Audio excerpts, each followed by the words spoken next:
जय श्री राधा कृष्णा। दोस्तों, आज हम बात करेंगे ऐसे प्रसिद्ध मंदिर की जहां विराजमान भगवान श्री कृष्ण की मूर्ति को एक टक 2 मिनट से ज्यादा नहीं देख सकते हैं। अगर आप देखेंगे तो आपके साथ कुछ ऐसा होगा जिसका अंदाजा भी आप नहीं लगा सकते। साथ ही कहा जाता है कि बांके बिहारी मंदिर जाकर आप ऐसी भूल मत कीजिए, नहीं तो आपका यहाँ आना व्यर्थ हो जाएगा। आइए आपको बताएं ऐसा क्यों कहा जाता है और साथ ही जानेंगे बांके बिहारी जी की मूर्ति पर आधी मूर्ति पर महिला और आधी मूर्ति पर पुरुष का श्रृंगार क्यों किया जाता है। कृपया कृष्ण भक्त पूरी जानकारी प्राप्त करने के लिए वीडियो को अंत तक सुने। वृंदावन में स्थित बांके बिहारी मंदिर में भगवान श्री कृष्ण का काले पत्थर का एक विग्रह है। इस मूर्ति के प्रकट होने के अद्भुत कहानी है। बहुत कम लोग जानते हैं कि बांके बिहारी की प्रतिमा को बनाया नहीं गया, बल्कि यह स्वामी हरिदास के अनुरोध पर प्रकट हुई थी। बांके बिहारी मंदिर की स्थापना स्वामी हरिदास जी ने की थी। स्वामी हरिदास जी प्राचीन काल के मशहूर गायक तानसेन के गुरु थे। स्वामी हरिदास जी भगवान कृष्ण के अनन्य भक्त थे। वे निधिवन में श्री कृष्ण की भक्ति किया करते थे।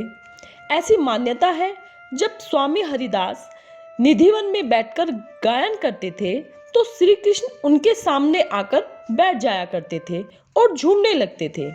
एक दिन स्वामी हरिदास को वृंदावन के लोगों ने कहा कि आप अकेले ही श्री कृष्ण का दर्शन ला पाते हैं, हमें भी सांवरे के दर्शन कराएं।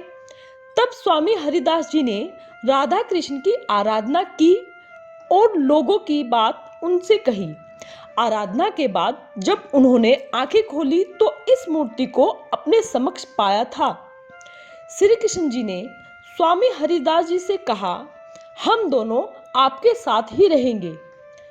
तब हरिदास जी ने बोला, हे प्रभु, मैं तो संत हूँ, आपको लंगोट पहना दूंगा, पर मैं माता राधा के नित्य आभूषण कहाँ से लाऊंगा।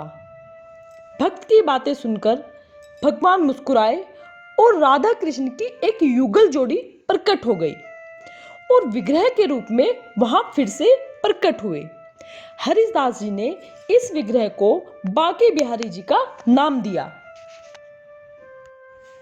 और यही कारण है कि बांके बिहारी जी की आधी मूर्ति पर महिला और आधी मूर्ति पर पुरुष का श्रृंगार किया जाता है। मूर्ति प्रकट होने के बाद स्वामी हरिदास जी ने शुरुआत में निधिवन में ही उनकी आराधना की, फिर उनको आम जनता के दर्शन के लिए मंदिर में स्थापित किया गया। दोस्तों, आपको जानकर हैरानी होगी कि सिर्फ बांके बिहारी जी की मूर्ति के आगे हर 2 मिनट के अंतराल पर पर्दा लगाया जाता है। इसके पीछे मान्यता है कि अगर कोई सच्चे दिल से उनसे नजरें मिला लेता है तो वे उनके साथ ही चले जाते हैं। मान्यता है कि एक बार राजस्थान के एक राजा बांके बिहारी जी के दर्शन करने आए थे और वे बांके बिहारी जी की नजरों से नजरें मिलाकर एक टक देखते रहे। इसके बाद राजा अपने राज्य चले गए। कुछ देर बाद मंदिर के सेवकों ने मंदिर में आकर देखा तो वहां भगवान बांके बिहारी की मूर्ति मौजूद नहीं थी। इस बात से हड़कंप मच गया। भगवान की स्तुति की गई और पता चला कि भगवान अपने भक्त के प्रेम में वशीभूत होकर उनके साथ ही चले गए। काफी प्रार्थना के बाद भगवान को मंदिर में फिर से स्थापित किया गया।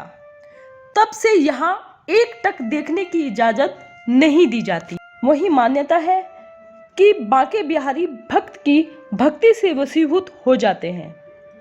बांके बिहारी प्रेम के भूखे हैं, इसीलिए इस मंदिर में आकर आंखें बंद करके पूजा नहीं की जाती, बल्कि बांके बिहारी जी की आंखों में आंखें डालकर उनको निहारा जाता है।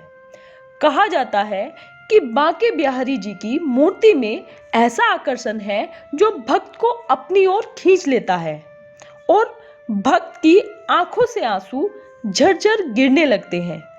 बांके बिहारी मंदिर में आकर भगवान कृष्ण के भक्तों को अद्भुत शांति और आनंद की प्राप्ति होती है और भक्तों की मनोकामनाएं पूरी होती हैं।